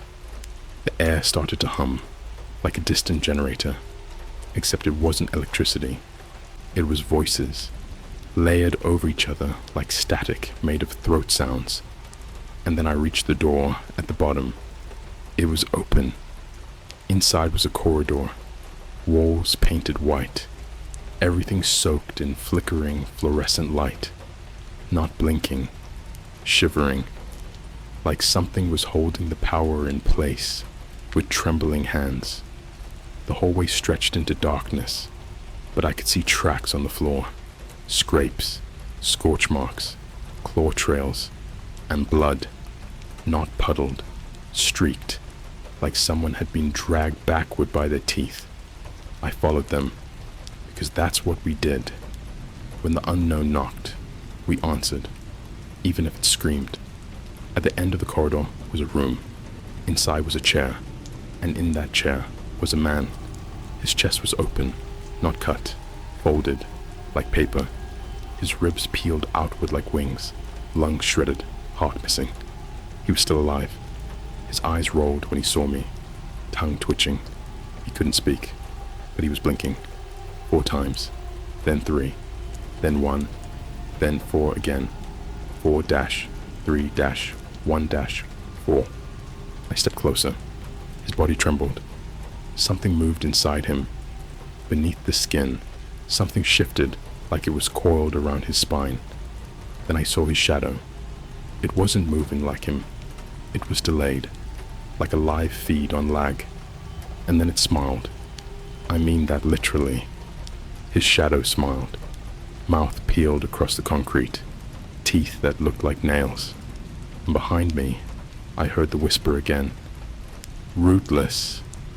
I turned, and there was a mirror, where the wall had been. I swear to God it wasn't there before, but there it was. And in the reflection, I didn't see the room. I saw myself, sitting in the same chair, ribs open, screaming silently, and something behind me, tall, black, no face, like a glitch wearing a suit. I stepped back. The mirror rippled, and then shattered, not like glass, like skin. It tore, and through it, something stepped into the room. I couldn't see it all at once. Every time I blinked, it looked different. Once it had antlers. Once it was a woman in a wedding dress. Once it was a pile of rats wearing a human face.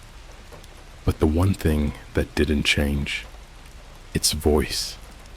It sounded like a child trying to mimic adult speech, like your little sister trying to fake your mom's voice. Agent Rains, it said, you're here for extraction. And then it laughed, not loud, but long, like it knew what it had already done to me, and what it would keep doing, again and again. I blacked out. I woke up outside, in the snow, alone, no blood. No footprints, not even mine. The walkie buzzed again. Subject contained. Await next pull. Do not speak of the mirror. And then it buzzed once more. Only one word. Soon. That was 2 days ago. Last night I found a new message on the laptop. It wasn't typed. It was etched into the screen. Every god was human first. Don't pray. Run. I think I know what Exfil 7 means now. Not an extraction. An experiment, and I'm next. You know that sick feeling you get in your gut when you're being watched? Try feeling that in your own skin, like your body isn't just being watched, but piloted, like you're a costume that's being worn by something else, something clumsy, hungry. That's how I felt since I came back from Site 7. Since I saw myself open and screaming in that mirror that wasn't a mirror. Since I watched a thing that had no true form step out of something that shouldn't have been able to hold it. Since that night, everything's been off. Not just me. The town. The people. If you can even call them that. Point Hope used to have 700 residents. It doesn't anymore. There are no children, no dogs barking, no lights in the windows at night. Just silhouettes. People who don't blink. People who don't breathe. You pass by them and you can feel the meat inside your bones trying to shrink away.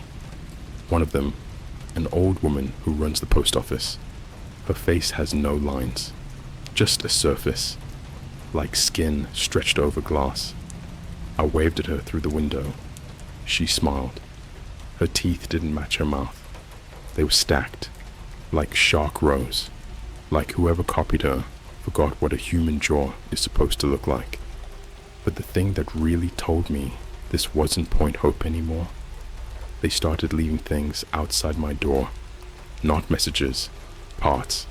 Day 1, a tongue, not human, split like a serpent, but wider than a hand. Day 2, a Bobby monitor, playing static, with someone breathing on the other end. Day 3, a Ziploc bag. Inside was a photo, grainy, black and white. Me, standing next to my mother's grave. Only I've never visited her grave, because I've never known where she was buried. And behind me, in the picture, that same tall thing from the mirror. That thing with too many faces, and none of them real. The walkie crackled again. Agent Rains, you've been selected. Protocol 9A, extraction. I knew that voice. It was me. Not a recording, not a mimic. Me. My voice, my tone, my breathing patterns. I asked no questions. Grabbed my issued duffel, stuffed it with the flare gun, the retractable bone saw, the IV starter kit, and the black canister they'd once told me never to open unless I saw my own death before it happened, whatever the fuck that meant. I walked down to the dock where they said extraction would begin. There was no boat, just a wooden crate, floating, rocking gently in pitch black water like the sea itself was holding it, not letting it drift. Inside the crate was a person, at least I think it was. Their arms were missing, stumps sealed with thick stitching. Their mouth had been replaced with drawn-on lips, marker black, smiling with teeth that weren't there. They looked up at me with blood-colored eyes and whispered, "Do you remember the barn cams?" And I froze, because I did. 12 years ago, Stouch X12 intercepted a dark web livestream labeled Insect Eyes 43. Viewers paid in Monero to watch anonymous people locked inside barn houses filled with mannequins. The mannequins moved when you blinked, not fast, not aggressively, just closer. People would be left in there for days, weeks. Cameras caught them breaking down, clawing at the walls, talking to the mannequins like they were old friends. Some of the mannequins eventually talked back, and every time one of the victims vanished, the camera would linger on a wall of tally marks, and on each tally, a name would fade in. I saw mine once. I thought it was a glitch. I don't anymore, because the thing in the crate, it whispered the full name of one of the agents who died on the barn up, then another, then mine again, and then it said, "You never left. This is the other side of the door. Welcome home." The sea opened. I don't mean waves.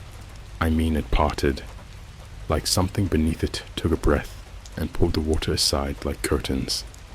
The crate slid downward on the slope of black wet sand that should not have existed, and I followed it. I followed it because I had to, because I felt something behind me, smiling with my face. Down there, beneath the sea, was a stairwell made of bone. Human femurs, piled and fused like coral, etched with writing that shifted every time you looked away. The deeper I went, the louder the sound got. Children giggling, but not playful, mocking. I reached a chamber. Inside were hundreds of monitors, and every screen showed a different place in the real world. Target dressing rooms, McDonald's bathrooms, hospital maternity wards, church confessionals, Airbnb bedrooms, and every screen had the same glitch in the bottom corner. A black shape, staring, waiting. Some kind of viral entity, a god that grew from observation, one that only lived when you watched it. One screen flickered. My old apartment in Chicago, empty, until it wasn't. A shape stepped into frame. Me, bleeding from the eyes, holding a bundle, a screaming baby wrapped in plastic, and then the monitor shut off. Behind me, I heard metal unhinge. Extraction protocol had begun. 2 men entered, dressed in red biohazard suits, with masks that didn't have eye holes, just gaping slits. They didn't walk. They twitched forward like puppets on fast forward. One held a syringe, the other a set of bolt cutters. "No anesthesia," one whispered. "We need him awake to scream." I ran. I grabbed the flare gun and fired it into the face of the closest one. His mask melted, but underneath wasn't skin. It was wood, with a smile carved into it. He didn't scream. He laughed. The other one tackled me, got the syringe halfway into my neck before I jammed the canister into his mouth and twisted it open. Black dust exploded, the kind that sings. He started convulsing, screaming in binary. His limbs snapped backward, and something stepped out of him. Something wearing my father's voice, screaming my childhood nickname in reverse. I kept running, back up the stairwell, back through the crate, back to the dock. But when I looked behind me, there was no sea, no stairwell, just frost, just Point Hope, and 1,000 windows in the town glowing with red light. Every window showing me a different death, every one of them real. I got back to the barracks, blood on my coat, not mine. The laptop was waiting. A single message on screen. Protocol 9B initialized. Target will be extracted from reality in 72 hours. The screen blinked once, then showed a live stream of you reading this. You, in your room, right now, and behind you, something watching. You want to know how deep this rabbit hole goes? We're already falling. The timer started the moment that message appeared on the screen. 72 hours. Not until extraction, until erasure. Whoever or whatever was running. This wanted me gone, not physically, but in some deeper sense. Like reality was about to glitch my existence off the screen. Here's the part I never told anyone in the Bureau. Deep ops training includes something called the quiet fever. You're given a flash of encrypted text and audio you're never supposed to repeat. They tell you it's nonsense, just a psychological test to see whether you follow orders. What they don't tell you is that it can wake things up, things that respond to sound the same way. Certain sharks respond to blood. On my laptop now, in a folder that hadn't been there before, were those same strings of symbols we'd been told not to remember. They flickered across the screen like someone typing them in real time, except I could tell this wasn't being generated. It was being received. A transmission. The title of the file, BLEED_CODE.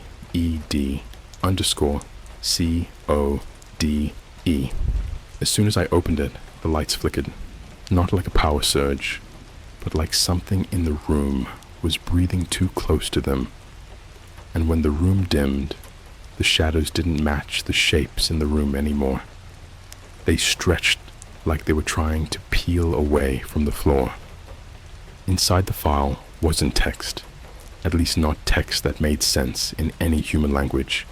It looked like someone trying to translate a scream into letters. And then I noticed something worse. Parts of the text were updating on their own, rewriting themselves. First slowly, then faster, finally stuttering into perfect English.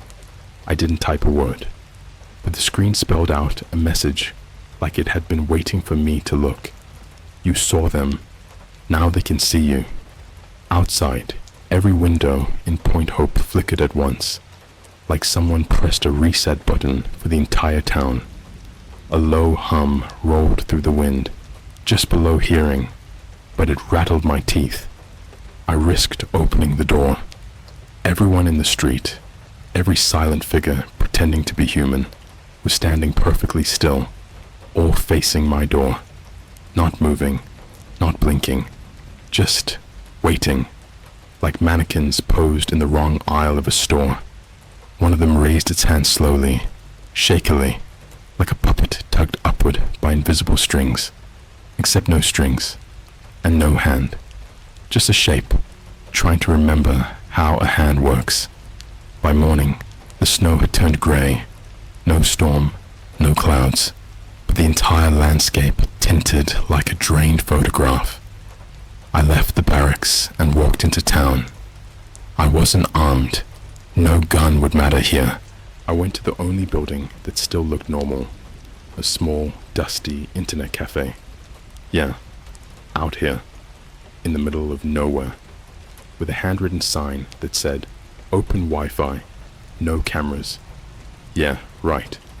Inside were half-rotted office chairs, ancient PCs humming on standby, and the faint smell of dust and something sweet rotting in vents. Online, every website redirected to the same blank white page, except Twitter. Well, X. Whatever. The second I loaded it, my feed exploded with posts that weren't mine. Videos I'd never recorded. Streams supposedly live of me, walking in streets I'd never visited. New York, Tokyo, Johannesburg. Always with the same caption, "He's coming soon." And under the comments, usernames I recognized from classified StarX cases, agents who were supposed to be dead, all replying the same thing: "Be quiet, it's listening." I clicked a random video, one that showed me walking past a Starbucks in Berlin, but the city around me looked wrong. No people, no traffic, just empty glass and static in the air, like something had wiped the city clean. Behind me, in every frame, was a shape, like a silhouette glitching behind reality, always a fraction out of focus. Over the audio, buried under street noise, you could hear someone whispering coordinates. I wrote them down. When I stood to leave, the computer closest to me turned on by itself. No operating system, just a black screen. Then text, slow and deliberate. Do not follow the coordinates. That is how they bring you inside. Before I could blink, another line appeared. We are already inside. The lights in the cafe cut out. Something moved behind the counter. Not footsteps, not breathing. More like fabric sliding against walls in a shape that didn't fit the space. In the dark, a voice whispered inches from my ear, "Stop turning around." When I made it back outside, the town was empty. Completely. The kind of empty where even wind feels staged. Except for one thing. The church bell was ringing, but there was no church in Point Hope. And suddenly, I realized something simple and terrible. I don't think this place ever had a town to begin with. I locked myself inside my room, barricaded the door with furniture that felt like cardboard. Every minute, the laptop refreshed itself with more messages, more warnings, and more live streams of me doing things I hadn't done, talking to people who weren't me, saying sentences that didn't belong to my voice. At sunrise, or whatever passed for sunrise here, the walkie crackled. It didn't call me Agent Rains this time. Subject, bleed stage, static, 72 hours, 48, static, louder, painful, like something was crawling through the speaker. 36. The countdown was accelerating. Not time, my time. Something was shaving pieces of it away every time I looked at a screen, like attention itself was feeding this thing. The laptop flickered again. Then a final line appeared at the bottom, neat and typed in my exact writing style. "You are not alone in your body anymore." I could feel it then. Something in the back of my skull. Not pain, pressure, like a hand pressing gently from the inside, fingertips tapping behind my eyes, feeling the bone from underneath. Experiment or not, I knew this part wasn't surveillance. It was intrusion, a presence, a passenger. The room dimmed without the lights changing. My reflection bent slightly, even though the window was flat. My shadow stayed still, even as I moved. And I swear on everything, I heard someone inside my throat whisper in a voice that sounded like mine, but wrong. 24 hours. Then we switch. The last thing the laptop showed. Not a video, not a live stream. A short sentence. The mirror didn't show your future. It showed your replacement. The last 24 hours felt like someone had pulled the plug on the world and was letting everything drain slowly into somewhere underneath it. Not a normal countdown. This felt like time had started bruising, soft in the middle, thin around the edges, ready to tear if I pushed too hard. Every reflective surface in my room had begun to warp just slightly. Laptop screen, window, even the metal on my watch. My reflection didn't move wrong. It moved like it was practicing, like it wanted to be convincing, but had never actually worn a human shape before. It would blink too late, or tilt the head just a little too far, or smile like it was stretching skin over something underneath. Around hour 12, the voice inside my skull, yeah, I'm just going to say it now. The voice wasn't my own anymore. Started finishing my thoughts before I even reached them. Not loud, more like a whisper pressed against the inner surface of my brain. It kept asking one question, repeating it over and over as if trying to learn the right tone. Why do you think your life was only your life? Things outside began bleeding into my hearing. Every house, every empty building, every window whispering the same question at slightly different pitches, like an echo coming from mouths that weren't built for language. I tried to leave Point Hope, packed what I had, walked toward the airstrip, except the road didn't exist anymore. The building stretched, bending into angles that made no architectural sense, like someone had folded a town wrong and forced it to stay that way. The sky wasn't black. It was blank, like someone had erased night incorrectly. I turned back, because there was nowhere else to go. And then the laptop pinged. A notification, like a FaceTime request, but the caller ID said, "Me, incoming," and the profile photo was my badge picture, except the face was slightly wider, mouth just a little too high, like someone rebuilt me from memory and got the proportions almost right. When I answered, the screen didn't show a call. It showed surveillance footage from my apartment, except the furniture was wrong, slightly off, like it belonged to a place that only knew what Earth looked like from screenshots. A figure walked into frame. Me, but not me. Same coat, same walk, same scar on my left hand from Quantico. But the eyes didn't follow the camera. They followed something behind it, something I couldn't see. He looked towards the lens for a second. Just one frame, long enough to smile, not with lips, but with recognition. Then the feed cut out. The laptop shut itself off.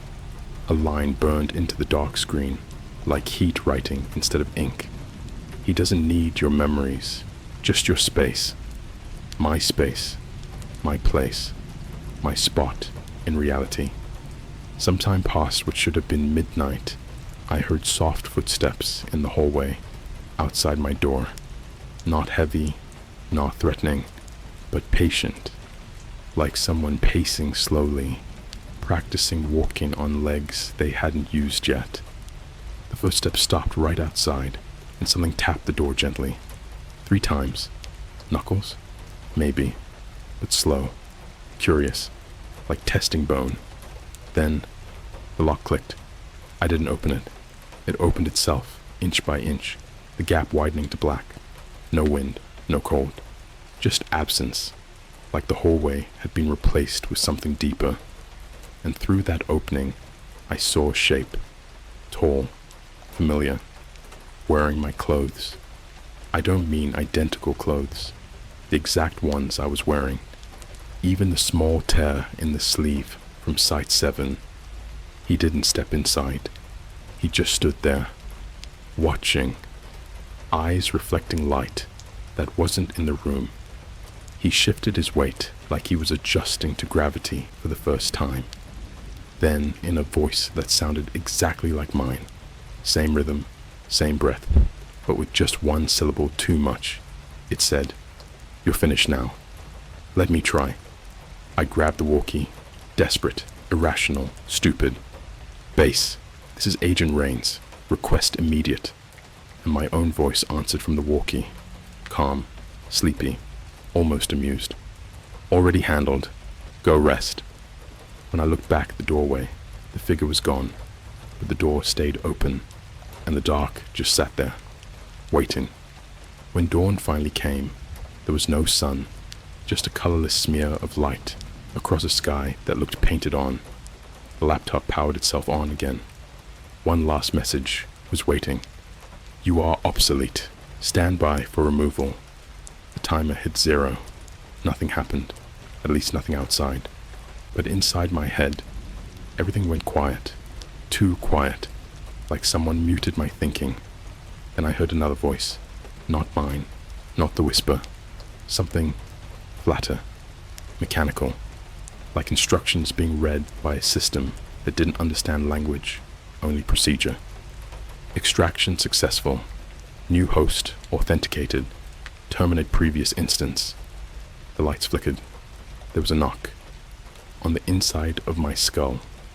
Not sharp, just a polite little tap, like someone asking to come out. I think I blacked out, because when I opened my eyes, I wasn't in Point Hope anymore. I was sitting at my kitchen table, my real kitchen, in Chicago. Morning sunlight, coffee smell, normal sounds. For a second, I thought I dreamed the entire thing. My phone was buzzing with unread messages, work emails, normal life. But then I noticed something, my reflection in the microwave. It blinked before I did. I'm writing this now because the voice finally stopped. Maybe it's gone, or maybe it moved deeper. Maybe it's waiting. I've been checking the news. I've seen myself in photos I don't remember taking, places I've never been, people tagging me, saying things like, "Good running into you," when I haven't left the apartment.